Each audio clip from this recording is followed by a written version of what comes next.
Beatriz es profesora asociada de una universidad. Además, es investigadora, ha participado como asesora en temas de desarrollo urbano, de patrimonio y vivienda. Obtuvo su título de arquitecta y el magíster en urbanismo, y el doctorado lo hizo en Australia, en Melbourne, donde residió por 27 años aproximadamente. Ahí realizó distintos proyectos de arquitectura y urbanismo, tanto de infraestructura pública como privada. Trabajó en empresas privadas importantes, en municipalidades, sector público, sector privado. Y también fue profesora de la Universidad de Melbourne, de RMIT University y Monash University también allá. Básicamente sus intereses van por el lado de la sustentabilidad urbana, vivienda y educación. Y una de las cosas más importantes que ella ha realizado es que ella es fundadora de Architects for Peace, que es una institución no gubernamental de la cual vamos a hablar también en este live. Y además fue una reciente candidata a senadora por el Partido Republicano. Así que creo que, bueno, hice un resumen apretado y Beatriz, porque su currículum es bastante más extenso del que yo acabo de nombrar. Así que queríamos partir, bueno, primero agradeciendo también por estar acá con nosotros, y quiero partir con una frase, porque lo que vamos a conversar hoy día, vamos a conversar del tema de la violencia, especialmente en las instituciones estatales, universidades en general y en los colegios, y lo vamos a vincular un poco con tu vida. Quiero partir con una frase de Hannah Arendt, que cuando la leí también me llamó mucho la atención. Hannah Arendt dice, el sujeto ideal del régimen totalitario, dice, no es el nazi convencido o el comunista convencido, sino las personas para quienes la distinción entre los hechos y la ficción, es decir, la realidad de la experiencia, y la distinción entre lo verdadero y lo falso, es decir, los estándares del pensamiento, ya no existe. Esa frase es muy potente, porque en el fondo es cuando ya empiezas a estar disociado de la realidad, tus ideas no tienen nada que ver con la realidad, e incluso los estándares de pensamiento básicos no los cumples. Entonces quiero partir con la primera pregunta que nace de esto, es en cuanto a tus valores políticos. ¿Tú provienes de una familia con ideas más lejanas o más cercanas al socialismo? Bueno, completamente cercana al socialismo y más, ¿ya? O sea, activismo en su tiempo. Prefiero no hablar mucho de mi familia, sí decir que yo eh, participé del Partido Comunista en tiempos de dictadura hasta que tuve 25 años. Entonces, conozco cómo opera y definitivamente concuerdo completamente con esa frase que acabas de mencionar. Y es lo que he visto ahora, o sea, lo que vi desde que regresé a Chile el 2012, donde se repiten eslogans y el eslogan justamente, la intención que tiene el eslogan es ocultar la realidad. Es tan fácil que lo podemos digerir y repetir sin necesidad de pensar.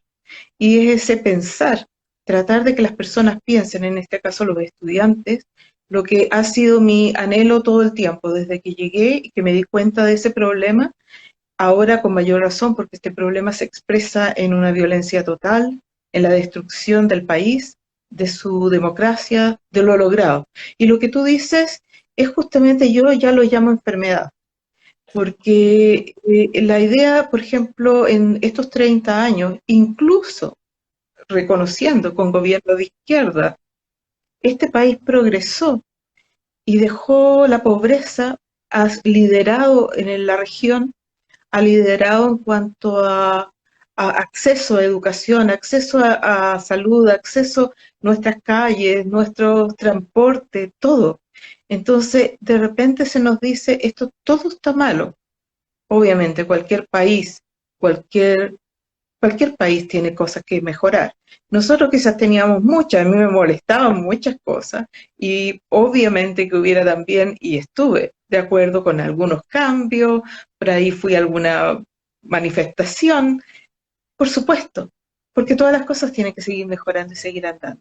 Pero hacernos creer y hacer creer a la mayoría que alguna vez votó por el apruebo, por ejemplo, que este país ha sido un país injusto, que ha tratado a la gente mal, que abusa de las personas, hacer creer que existe esta dicotomía trabajadores versus explotadores.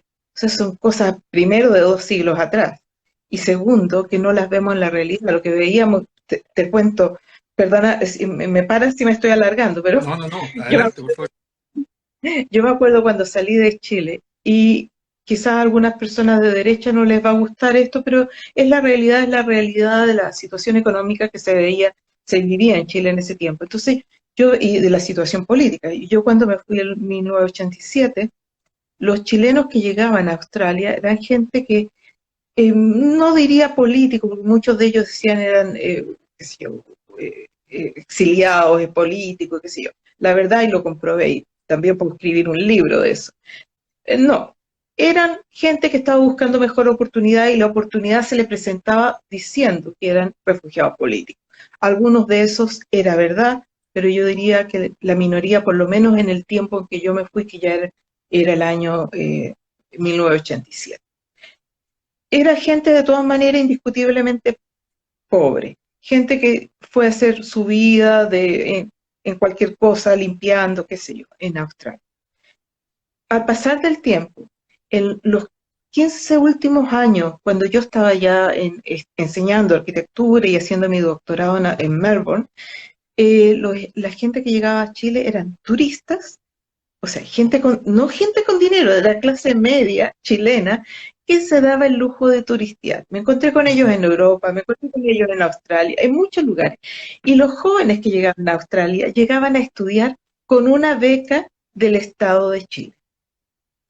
O sea, y además muy bien preparados, ¿ya? O sea, para mí era un orgullo ver eso, era una alegría, porque ver que tu país expresa un mejor estándar de vida, y se nota en muchas cosas, se nota en cifras, se nota en cosas, en ese tipo de cosas, pero también se nota en la gente que sale de ese país, la que visita por placer, por Así es. conocimiento, de educación. Entonces, te digo, esto es artificial. Volviendo a la frase, no sé qué nos pasó.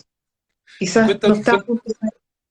cuéntanos, cuéntanos algo, porque cuando una persona tiene en general, por ejemplo, la gente que se ha convertido a alguna religión, está el concepto de la epifanía. Siente un momento de inspiración, ¿cierto?, por Dios, y la persona de alguna forma abandona la vida que tenía, un poco lo que, por ejemplo, lo que le pasó a San Agustín, ¿no? San Agustín escuchó a un niño que le decía algo, ¿ya? Y él, de alguna manera, eso le hizo mucho sentido y abandonó la vida que tenía y se convirtió en el santo que es hoy día. Entonces, ¿en qué momento tú te diste cuenta que estas ideas cuando naciste ya no te hacían sentido? ¿En qué momento, qué pasó en específico cuando tú te diste cuenta que ya ese sentido que tenía tu vida ya no lo era más? ¿Qué pasó? Mira, eso fue, yo creo que algo que no sé, porque yo creo que soy una persona pensante e independiente en ese sentido. Quizás porque desde chica me tuve que enfrentar a cosas y tuve que sacar mis propios argumentos, ¿ya?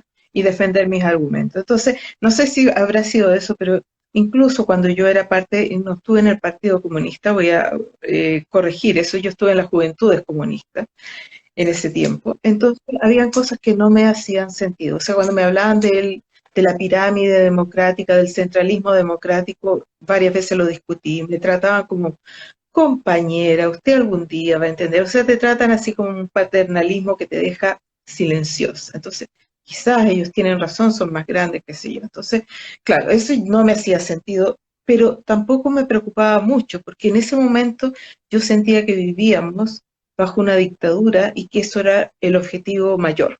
Entonces, en los detalles, como que objetivamente yo decidí no me voy a preocupar de esos detalles, pero habían demasiados detalles. Estaba el tratamiento cuando fui a hacer trabajo voluntario, nos trataban terrible, o sea, despertarnos a garabato limpio. O sea, yo decía, bueno, estamos en contra de una dictadura militar, y nos tratan peor, o sea, con una forma militar también, pero de la Claro, peor forma. es militar. Cuando Alexis, claro, cuando dije algo y dije no puede ser, que si yo alegué, entonces me empezaron a llamar burguesa. O sea, ¿te imaginas lo que es dentro de una militancia comunista, que te empiecen a poner un sobrenombre de burgués? O sea, eso ya es acoso Un y es de todo. menosprecio tremendo, claro. Es una De manera todo. también de ir matándote. Por supuesto, pero eso en ese momento tú no lo veías así, yo era joven, no me daba cuenta, me sentía terriblemente mal, por supuesto, y insistía en mi racionamiento, en mi forma de pensar. Después me acusaron de burguesa de nuevo porque me pillaron tejiendo para mis niños. Ah, Tejiendo eso era era burgués, burgués. Ah, qué eso era interesante. burgués, Qué interesante sí, eso. sí.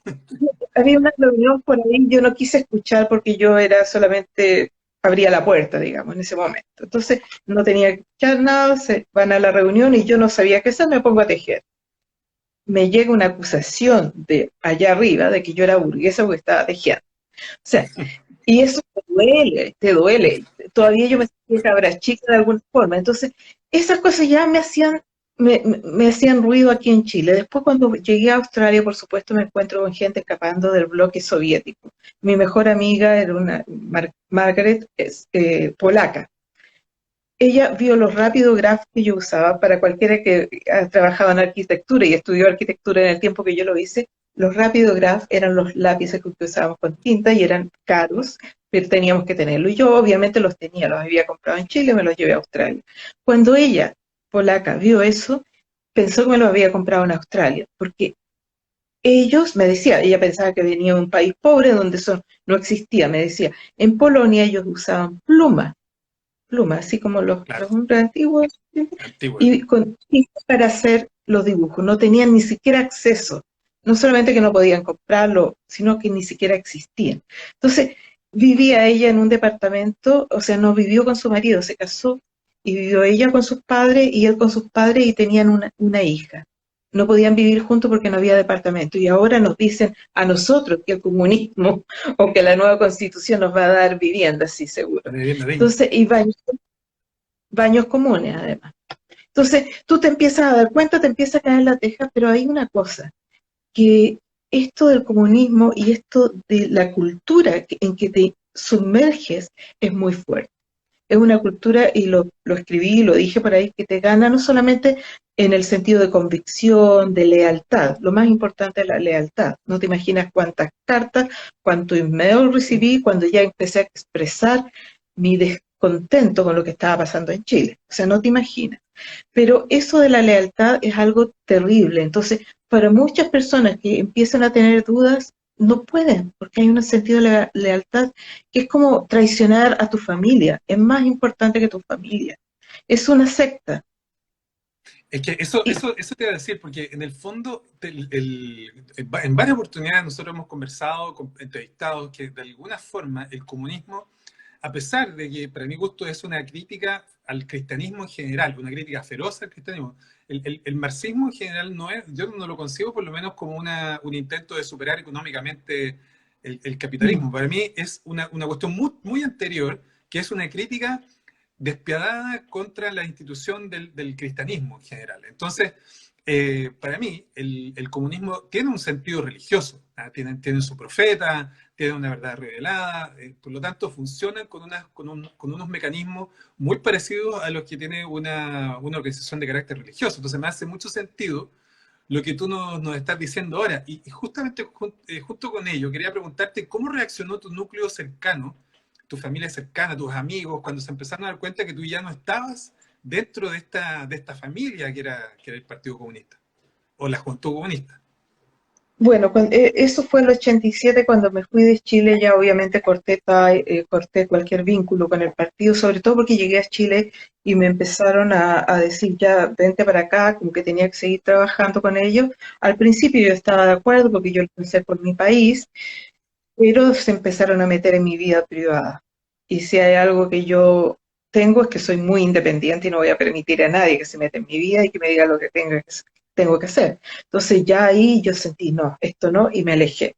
Entonces fue la primera, pero no hubo mayor problema. En otro país ya no entré en la política, entré en otro tipo de política, entré en la política de la sustentabilidad, entré en la política de las guerras. Por ahí tú mencionaste Architects for Peace, que nació el 2003 justamente en apoyo a los ciudadanos de Irak que estaban siendo atacados en ese momento y en contra del envolvimiento de Australia en la guerra de Irak. Y que Australia el costo para Australia fue muy grande y obviamente para la gente de Irak. Entonces, por ahí nace, entonces esa era mi relación con la política, pero no con Chile.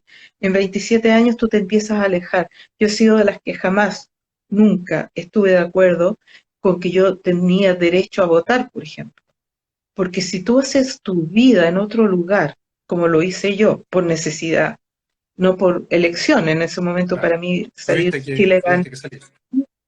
Exacto, pero haces tu vida y tus niños también. ¿Qué derecho tengo yo a decir, oye, voten o yo voy a votar con una idea de lo que es un país, una idea anticuada, de todas maneras? Entonces, Sí. como volviendo a la pregunta, no tuve esa relación. Cuando regresé el 2012 a Chile, me di cuenta de algunas cosas que estaban mal, de a poco me di cuenta, pero yo seguía con un apego afectivo. Yo hago la distinción. Tenía un apego afectivo por la izquierda y todavía tenía ese sentido de lealtad que es algo que no se acaba tan fácil. Entonces seguía yo llamándome de izquierda, aunque izquierda con problemas con Bachelet, con problemas con la forma en que se educa, con problemas con el Claro. adoctrinamiento, porque todavía no soltaba el título, digamos, Porque es tu pasado, en el fondo, es parte de tu vida. Es difícil soltar esa parte de la vida. Claro. exacto, entonces, y no tenía necesidad. Yo todavía estaba trabajo en una universidad donde no necesitaba hablar de política, excepto hablar de las cosas que me parecían mal. De a poco, de todas maneras, me empezaron a llamar Pacha, después me dieron un cargo de directora, entonces ya empecé a ser Pacha, pero era lo que ellos decían, no lo que yo decía. Llegó el 2019, por supuesto ya no podía permanecer neutral ni seguir ni siquiera pretendiendo, o sea, ya definitivamente cualquier vínculo afectivo se cortó.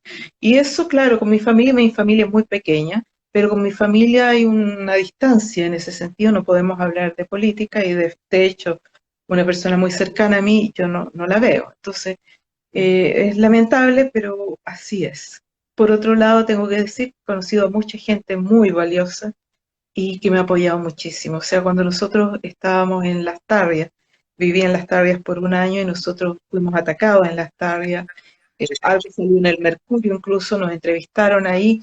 Yo vi cómo quemaban la iglesia de la Veracruz y lo pasamos muy mal porque estoy hablando de Las Tarrias misma, no en el barrio, sino que en la calle misma. Entonces, En la calle.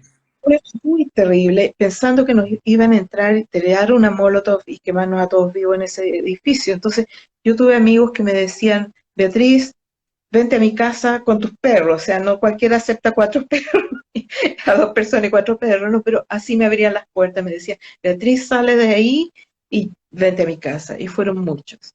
Y eso Cuéntanos, también compensa. Cuéntanos, Beatriz, de tu pasada por Nicaragua, que es algo que yo sé que tuviste un voluntariado ya. ¿Cómo fue además encontrarte? Porque las revoluciones en general hay mucha gente que la ve de manera muy romántica, como si fuera casi como irse a las cruzadas, a combatir a los musulmanes, no sé, le encuentran un romanticismo importante. Entonces, tú te fuiste a Nicaragua, ¿cuándo? ¿Y cómo estuvo ese proceso? ¿Cómo fue? Me fui a Nicaragua en 1994 a 1996. Me fui a través de un programa. Yo tengo algo que, no sé por qué, podría haber sido monja también, porque tengo algo de este cosa que tiene una responsabilidad social muy grande, que se expresa en distintas formas de acuerdo al momento. Entonces, yo quería hacer un trabajo voluntario después de haberme recibido de arquitecto, quería trabajar donde se necesitara, no donde la gente tiene todo y ya la arquitectura es un lujo, sino donde se necesitara. Entonces, postulé a Australian Volunteers International, que es una organización australiana que te envía a distintos países para que tú hagas tu trabajo y te paga un sueldo. En realidad eso de voluntario no es tal, sino que te paga un sueldo de acuerdo al lugar en que vas. Me fui con mis 2 hijos y mi pareja en ese tiempo, que ahora es mi marido. Nos fuimos, pero yo quería ir a África, porque yo quería enfrentarme a una cultura completamente distinta y aprender cosas nuevas. Yo sentía que América de Central, América del Sur eran muy cercanos y no era lo que quería. Entonces postulé a Maputo, a la capital de, se me olvidó en este nombre, pero en este momento. Entonces allí hablaban portugués, yo me iba a ir a Maputo, estaba todo listo y esto se cayó cuando se dieron cuenta, cuando que yo era mujer, no era arquitecto hombre, era arquitecto mujer.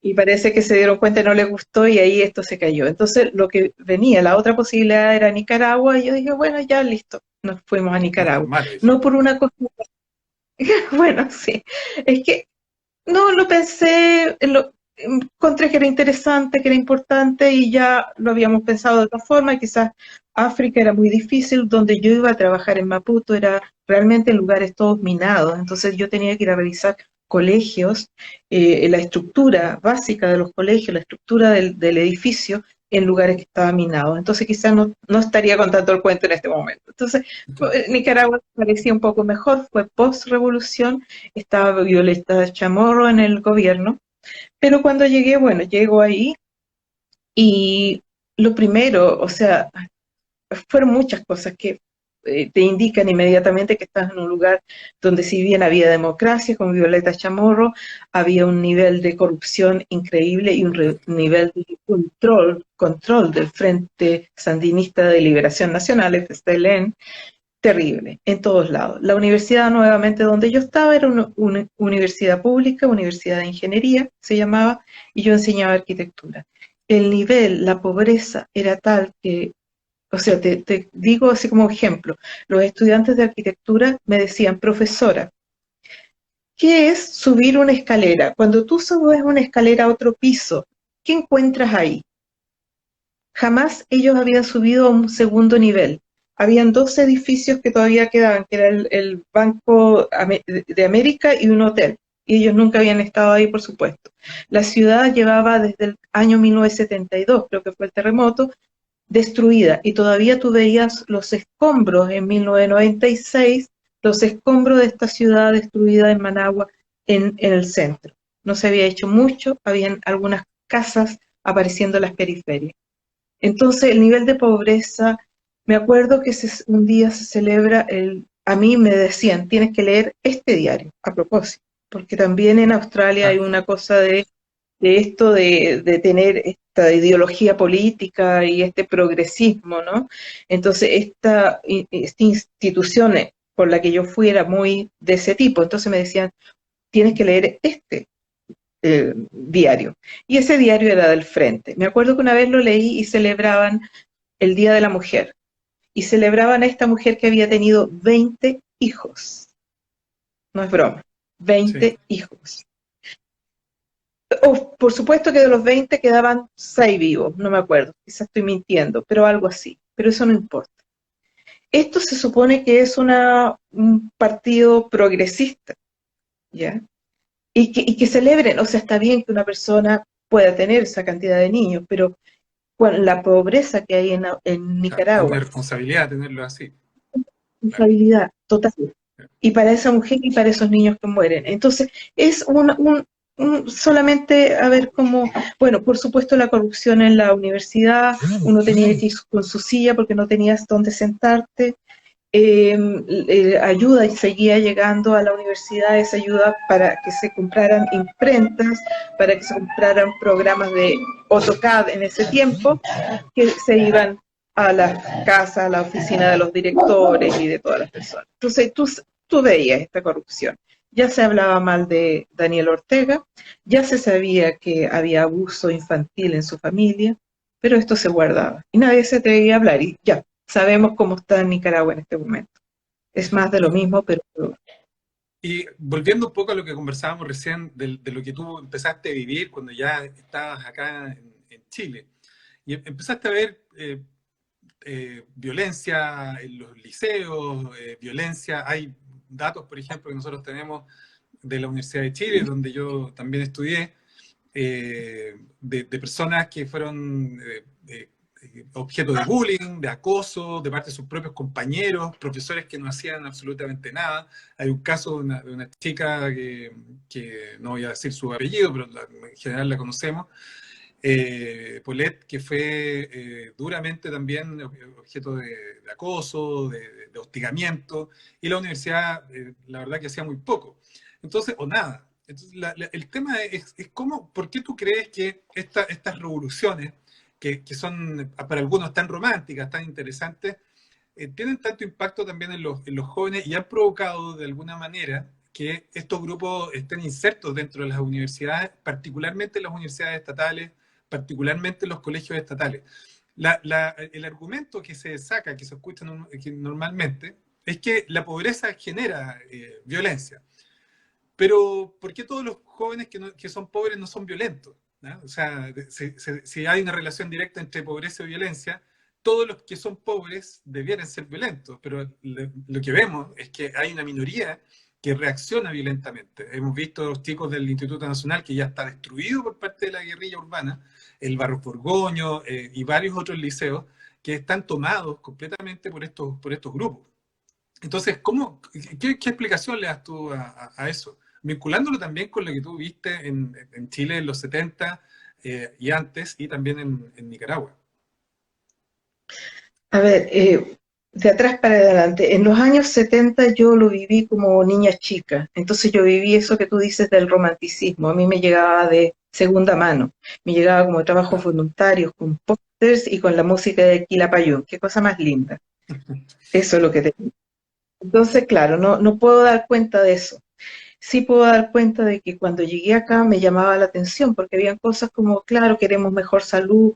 En todos los países uno quiere mejorar las cosas y yo le encuentro la razón, sí, menos cola, menos espera. Alguna vez fui a una manifestación de esas y me llamó la atención que estaban los encapuchados. Me acuerdo muchas veces, las veces que fui, yo dije, no permitamos los encapuchados, no se puede permitir porque no se trata de eso. Aquí y yo obviamente no me identificaba con el Partido Comunista y que se llenara de banderas rojas, como que era una cosa comunista. No, yo estaba ahí por, qué sé yo, la salud, por ejemplo, o el cambio climático. Entonces, cuando yo decía eso, no importa, es que siempre estos grupos, y un poquito de concederle espacio a estos grupos destruían. Yo me acuerdo que me enfrenté una vez con ellos en el Día de la Mujer. Yo iba cruzando la media de repente, el Día de la Mujer, ¿por qué no? Justamente, bueno, una historia larga, pero vi cómo destruían algo cuando les traté de hacer ver que eso no tenía nada que ver con el Día de la Mujer y qué sé yo, me empujaron, le pegaron a mi marido, también manotazos, estábamos con nuestro perro, no podíamos soltarlo y por lo tanto no nos podíamos proteger. Eso en el Día de la Mujer, esta gente cobarde le pega a una mujer por decirle, oye, no destruyan el banco que estaba ahí. Entonces tú te das cuenta que hay algo raro. Y hay algo que a la izquierda le funciona tener a estos matones, a esta gente. Bueno, volviendo a las universidades, volviendo al Instituto Nacional, es un lugar donde los jóvenes son vulnerables, independientemente de la cosa económica, son vulnerables mentalmente, todavía no se están formando. Son vulnerables al romanticismo, vulnerables a la música, vulnerables también a la presión de grupo. Entonces, ahí tienen su material, ahí tienen el nuevo lumpen, como lo llamaba Marx, o las masas, como lo llama esta señora, ¿cómo se llama esta señora que el otro día habló de las masas, que se llama, se me olvidó, Elsa Labraña, ¿ya? Que Sí. escribió los libros sobre esto. Sí. Los llama las masas que debemos moldear el comportamiento y la opinión. Porque en el fondo esos son, y yo lo usé así, hoy en día tenemos el término delincuente, somos más inclusivos, más inclusives. Exacto. Entonces, los delincuentes hoy en día son también los estudiantes como los vimos hoy, lo vimos ayer, y los Molotov, y ya es una cosa a la que nos acostumbramos. Entonces, claro, ahí está la masa a la que se dirigen esos dardos, la masa que pueden usar y después desechar, como lo hicieron con el Frente, con la gente del Frente Patriótico, Manuel Rodríguez en su momento, que eran jóvenes en esos tiempos, y que después se convirtieron en delincuentes comunes porque ya no tenían futuro. Y eso mismo va a pasar con la mayoría de estos cabros. excepto por el que se destaque más, demuestre su lealtad y bueno, termine siendo ministro de algo como ha sucedido, ¿no? Desgraciadamente. Y dime una cosa, ¿tú crees que, porque yo tengo la sensación que de repente hay una cierta connivencia de las autoridades administrativas, de las autoridades académicas, porque yo también, yo he estudiado, de hecho fui profesor de una facultad de la Universidad de Chile, donde en alguna oportunidad haciendo clases, yo estaba partiendo mi carrera académica, tuve que reemplazar al profesor de cátedra en esa oportunidad, y recuerdo que llegué y las bombas salían de dentro del campus, el carabinero estaba un poco lejos, y yo empiezo a hacer clase, y cuando llevaba 20 minutos o media hora de hacer clase, empiezan a patearme la puerta para que yo terminara de hacer clase. Entonces los estudiantes se quedaron callados, yo cerré con llave, había una llave ahí, y no los dejé entrar. Y seguía haciendo la clase como si nada. Y me patearon la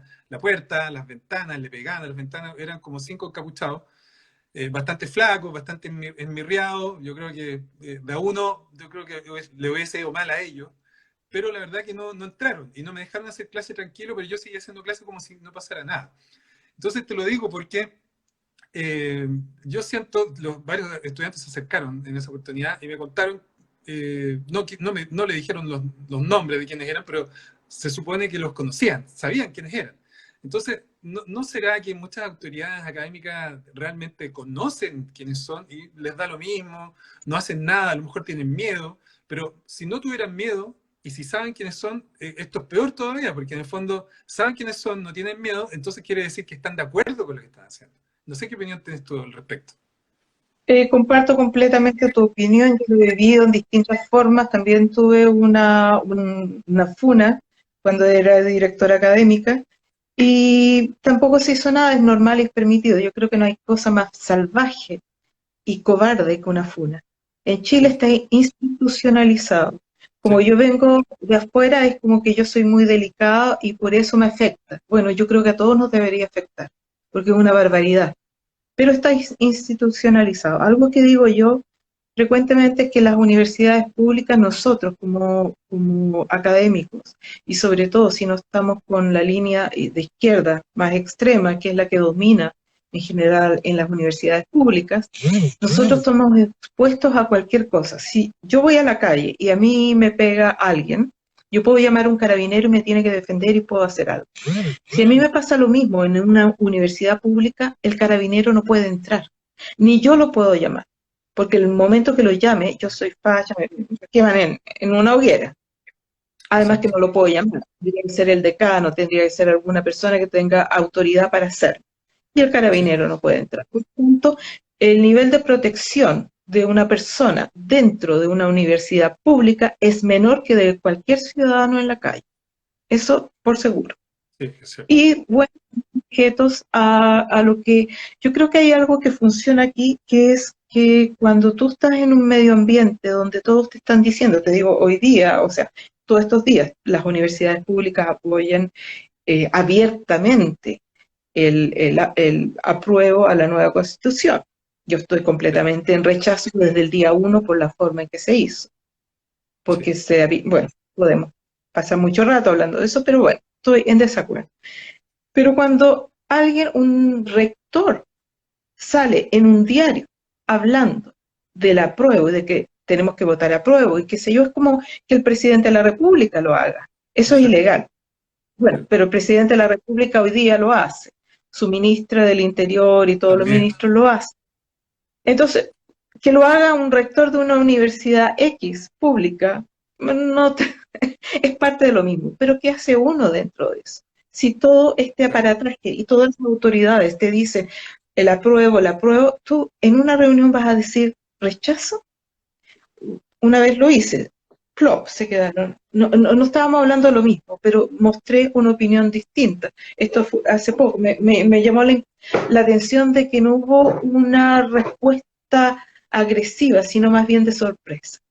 Porque hay una cosa que funciona aquí. Uno es el miedo del que tú hablabas antes y que lo entiendo. Porque muchos de los profesores tienen a sus hijos en colegio, están pagando su hipoteca y por supuesto dependen del trabajo. Eso lo entiendo perfectamente. El miedo crea silencio, pero además eso crea una cosa que yo creo que llega a ser una enfermedad, que es la autocensura. Y yo no estoy exenta de esto, estamos todos, porque Sí, yo tengo que pensar 2 veces, muchas antes de veces, decir. antes de cómo lo voy a decir, qué palabras puedo usar, no puedo ser espontánea, y cuando hago mis clases también, porque si Es no, cierto. la funa, y tú decides tus batallas. Bueno, doy la batalla acá o en otro lado, porque una funa acá me sirve de algo, que me Es echen que de la universidad, me sirve de algo. me hace recordar que en una oportunidad, yo fui profesor de Historia del Pensamiento Político en la Universidad de Chile, y en una oportunidad, un alumno, yo creo que un poco también para provocar esto, entonces un alumno me pregunta qué opinión tenía yo sobre el comunismo. Entonces yo le dije, bueno, no, no es parte del curso, vemos a Marx, sí, pero faltaban algunas clases para ver a Marx, pero él insistió, me dijo, pero ¿qué opinión le merece? ¿Está a favor o en contra? Porque algo sabían de cómo yo pensaba. Entonces, bueno, yo le dije, la verdad es que son los principales asesinos de la historia, han matado a más de 100 millones de personas y esto está documentado, o sea, no es una no es invención mía. Vean el libro negro del comunismo que lo hicieron investigadores que precisamente no eran de derecha, eran gente, incluso uno de ellos dice que es socialista o dos de ellos dicen que son socialistas. Esto está documentado, completamente documentado. Entonces, eso bastó que yo dijera eso para que presionaran a una persona de la parte administrativa de la escuela para que yo no siguiera haciendo clases, pero esa era el intento número 35 de muchos anteriores para que yo me fuera, porque era imposible tener un profesor que no fuera de izquierda en una escuela como la que yo hacía clase. Entonces, entiendo perfectamente lo que tú dices, porque uno se empieza a autocensurar, porque empieza a pensar, y si yo digo esto, ¿qué me va a pasar? Y al final, la calidad de la parte académica también ha de caer, porque tú te empiezas a Exacto. controlar y empiezas quizás o sea, tú no puedes hacer clase en miedo, o sea, no puedes hacer clase con miedo, es imposible, es muy difícil.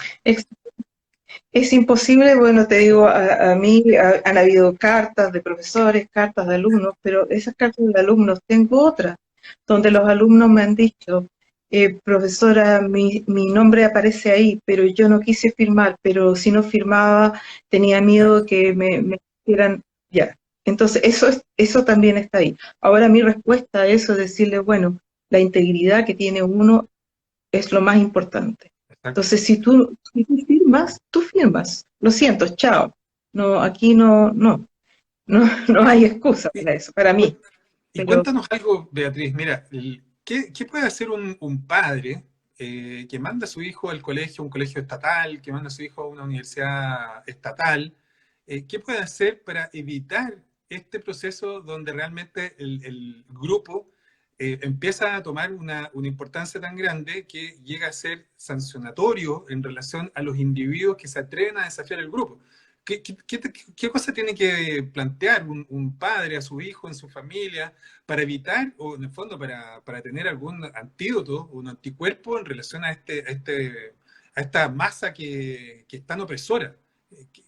¿Qué recomendación le darías tú a los padres de los niños que van a estudiar en una escuela municipal o estatal o una universidad estatal, que están pasando constantemente con estos procesos de adoctrinamiento? Felipe, yo creo que esas respuestas son para mí quizás nuevas, ¿ah? Porque estamos tratando de pensar justamente en eso. Yo entiendo a los estudiantes, entiendo el miedo, es una etapa muy difícil. Tú quieres ser parte del grupo, tú no quieres Por ser supuesto. excluido. Eso es muy importante. Lo que pasa es que tenemos que crear nuevos grupos y también educar a nuestros hijos de una forma de que tengan esta confianza en sí mismos, confianza en sus valores, confianza cuando las cosas están mal, decirlas porque yo creo, la verdad, que son los grupos que hacen estas cosas, los grupos más violentos, son poca gente, pero son gente que inspira miedo. Sí. Entonces, yo creo que la mayoría de los jóvenes no son así, yo lo he notado, y a veces, y lo he notado últimamente, después de la pandemia, ahora cuando hago clases, y yo no voy a decir plaza de la dignidad, aunque ellos lo digan, yo insisto, plaza Baquedano, como soy urbanista, estoy siempre hablando de espacios públicos, y el espacio público es espacio político. Exacto. Entonces, tengo que tener política, aunque sea no política partidista, pero política de alguna forma. Entonces, es difícil, pero yo creo que lo que hicimos mal nosotros, como padres quizás, Bueno, lo que dicen todos ahora, no hablamos de ni religión, ni de valores, ni de política, porque era difícil, porque para qué que ellos se hagan sus propias ideas. Dejamos esos vacíos para que otros los llenaran. Y Así eso me es. di cuenta hace mucho tiempo, con mis propios hijos, que por suerte no viven acá, así que no, no he pasado por esto, pero tienen bastante integridad, tienen fortaleza en ese sentido. Dejamos esos espacios vacíos, con la confianza, porque los chicos se tienen que formar solos, tienen que tener libertad. No, nosotros les tenemos que dar estructura. Como padres tenemos esa responsabilidad. Las limitaciones que les damos es parte del cariño, dice alguien, un filósofo.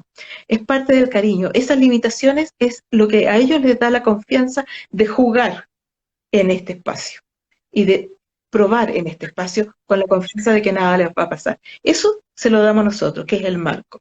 Y yo creo que hemos sido muy livianos en eso. Entonces, lo que yo digo ahora, tanto, no solamente para los estudiantes, para los profesores también, tenemos que formar nuestros propios grupos, atrevernos, siempre va a necesitar de un líder, alguien que se atreva a decir las cosas, alguien que se atreva a llevar esto adelante. Bueno, lo podemos hacer, tanto los profesores como los estudiantes. Se tiene que formar un grupo que diga, no alineado con estas cosas, empecemos por algo, o sea, no alineado con la violencia. Y ya significa que no vamos a estar con ninguna de estas cosas. Y poner en cuestionamiento lo que se les enseña también. O sea, desde algo tan básico como el la, los, les y todo eso que está hoy en día, los decanos, el rector, todos están hablando así. Sí. Es Es patético, impresionante. patético. Es un nivel de locura colectiva impresionante. Sí, Esos sí. fenómenos son bastante difíciles de detener, ¿eh? Por eso es muy relevante, yo creo que lo que estamos conversando contigo el día de hoy, la noche de hoy, Beatriz. Ya nos estamos acercando al final de nuestro live. Infinitas gracias por tenerte acá. Y quiero hacerte bueno, uno de nuestros amigos nos comenta ahí, nos dice, ¿cómo eliminar este cáncer? Entonces, que es un poco la pregunta también que yo te quiero hacer al final. ¿Cómo se para la violencia? ¿Cómo se termina la violencia? ¿Cómo se erradica completamente la violencia como una forma de legitimización? Porque hoy día la violencia está legitimada. ¿Ah? Los que partieron en octubre del 2019 diciendo yo no justifico la violencia, pero en el fondo lo están justificando permanentemente. ¿Eh? Entonces, claro, después no la pueden parar. O sea, hoy día Boric, que es uno de los que relativizó completamente la violencia, después sufrió la violencia, le hicieron funa, le tiraron una piedra, o sea, esto ya no sé si se puede parar. ¿Qué opinas tú al respecto? ¿Podemos parar la violencia? ¿Hay alguna manera de terminar con esta violencia que estamos viviendo todos los días? Yo creo que sí, espero que sí. La verdad que a veces pierdo la confianza, ¿no? Cuando veo lo que está pasando, cuando vemos lo que está pasando en la Araucanía, por ejemplo. Esta, las personas ahí están a merced de los terroristas. Yo primero, ¿qué hago? Llamo las cosas por su nombre. Aquí hay terrorismo y yo no lo voy a llamar de ninguna otra manera excepto terrorismo. Este gobierno es un régimen, no es un gobierno porque no está gobernando. Entonces yo lo llamo régimen, que es lo que es, creo yo. Sí. Y respeto, poco respeto por cualquiera que permite que gente sea asesinada por terroristas en el sur de Chile y en el norte también. Entonces, no me pidan respeto por alguien a quien no respeto. Así que yo tengo mis límites y los puedo defender. Estoy haciendo mi grupo de conceptos y de palabras y las voy a defender. Entonces yo creo que empezando por ahí, tenemos que atrevernos a decir las cosas por su nombre, atrevernos a enfrentar las cosas sin timidez, educarnos también y tratar, yo creo que aquí todo vale menos la violencia, por supuesto, todo vale en el sentido de tratar de contrarrestar lo que está pasando, dejar en evidencia este gobierno, por supuesto, demostrarnos en las calles y recuperar nuestro derecho a la ciudad del que hablan tanto los marxistas, derecho a la ciudad, cuando nosotros vamos a hacer una manifestación que ha tenido permiso, con todos los permisos, y que no estamos molestando ni destruyendo nada, se nos trata Vamos a con dejar. piedras. Defender nuestro derecho a la ciudad, ¿ya? Defender nuestro derecho a la libre expresión. Ridiculizar a esta gente. Y yo creo que todo, en ese sentido, hay una variedad de cosas y cada uno tiene su área donde Modos. puede actuar. Necesitamos actuar. decir. Yo adoro al meruanista que está en Twitter, porque primero me hace reír cuando a veces siento que las cosas son caóticas, me hace reír. Y hay varios, ¿no? Entonces, Sí, eso lo necesitamos. Necesitamos al que ridiculice al merluzo y que saque una palabra como esa. Necesitamos actuar.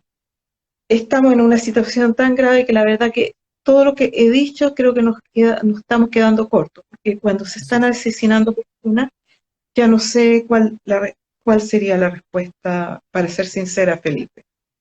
Lo que sí Mira, se ayer puede por yo te agradezco humanidad. yo te agradezco, Beatriz, la respuesta, todo lo que nos has contado, porque es algo también muy personal y muy profundo el tema. Quiero decirte que yo la realidad es que te conozco muy poco, solamente solo por referencia y algo de lo que me has contado de tu vida.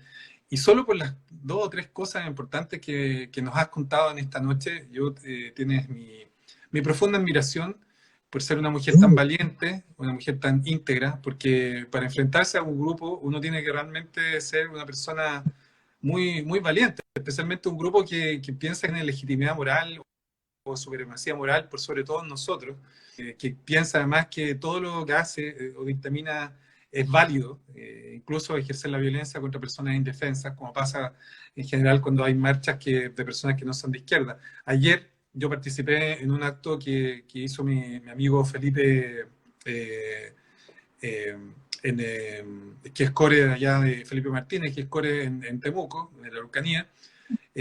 Las personas fueron a reclamar por el tema de la violencia. No puede ser que todos salgan de su casa y tengan que estar rezando para ver si van a volver en la noche, o que les van a incendiar el campo, o que les van a quemar las cosechas, o van a morir con armamento de guerra de por medio, con autoridades además que son pusilánimes, que son incapaces de hacer lo que tienen que hacer, que no les importa lo que tienen que hacer.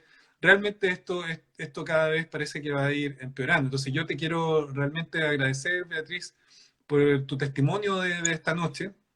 Creo que es muy valiente de tu parte, primero contarlo y segundo mantenerte firme como te has mantenido hasta ahora, porque en el fondo tú no tienes que temer nada cuando tú hablas con la verdad.